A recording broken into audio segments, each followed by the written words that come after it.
So there's a weird time for most people between like 18 and 21 where you're not a kid anymore, you're not an adult, where you don't really know what you're going to do. You might go to college, might look for a new career. I grew up in the church. My dad was a pastor, so he said, hey, you should do this thing. It's called a DTS, which stands for Discipleship Training School with YWAM. They use a lot of letters, which is Youth with a Mission. So it's a youth missions organization that trains teenagers to be evangelists, essentially. So they have like 300 bases all over the world. They have these schools at all these bases. And a lot of them have different kind of specialties. So mine was snowboarding. So there was two that you could go to. There was one in Chile and one in New Zealand. I picked the one in New Zealand. So pretty much you go there, you live with 30 to 40 other people that are between the ages of 17 and 25 in community. So you live in bunks, you eat together, you live together. It's a pretty amazing time in my life. I learned a lot about different cultures because there's people there from Korea and Canada and England. So you get to learn about different cultures. It was a really great time. Now, something about living in community in a mission organization is the food really sucks. And I know this because I ate it every day, but also because I had experience cooking. My job was to help cook. So every day I was helping to prepare the meals and stuff. And we didn't have much to work with. We did what we could, but it wasn't good. So my thoughts about food in New Zealand were pretty awful. Now, the people at YWAM have this great idea. At all their schools, they do something called Faith Week, which is where they send a bunch of pre-adults with almost no money and no food to just survive for 7 days off the kindness of strangers, essentially. They split you up into teams of 3. Mine, I had a guy named Trevor from Canada. He was 17.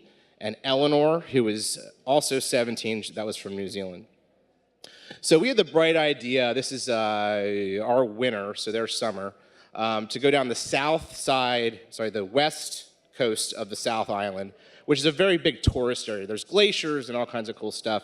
But apparently in the summer, nobody goes there. So the whole point of this is essentially you hitchhike.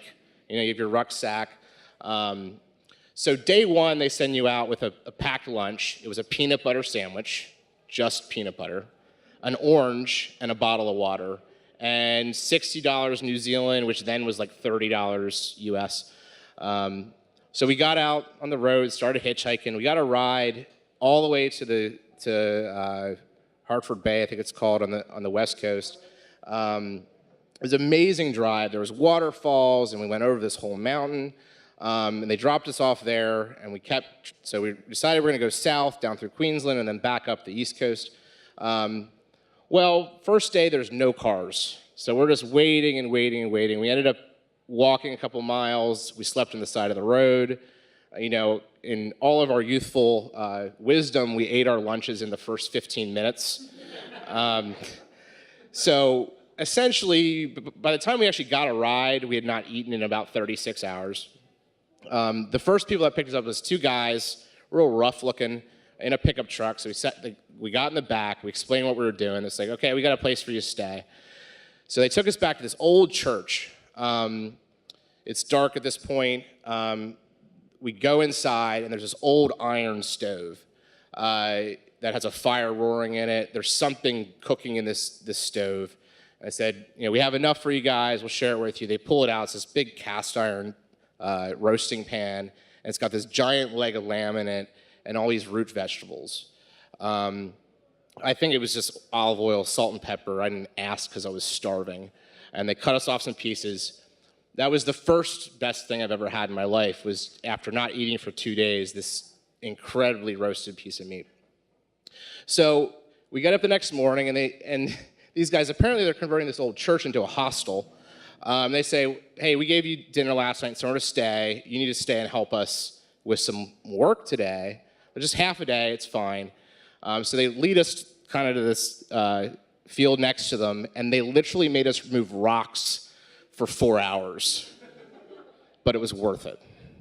So we get back on the road. Once again, we're waiting and waiting and waiting. Nobody's coming along. And then this old beat-up RV comes bopping down the road. This guy pulls over. He's real creepy. We almost didn't get in, but we did. And we rode for a while, and he asked us if we were hungry, and we said, yeah. And he pulls out this box. It's half full of the nastiest looking apples I've ever seen. They were small, bruised, discolored. He gave each of us one of them, and to this day, it is the best thing that I've ever eaten in my entire life. It still informs the food that I make and the things that I think about when I think about food. And I can definitely say it's the most transformative eating experience of my entire life.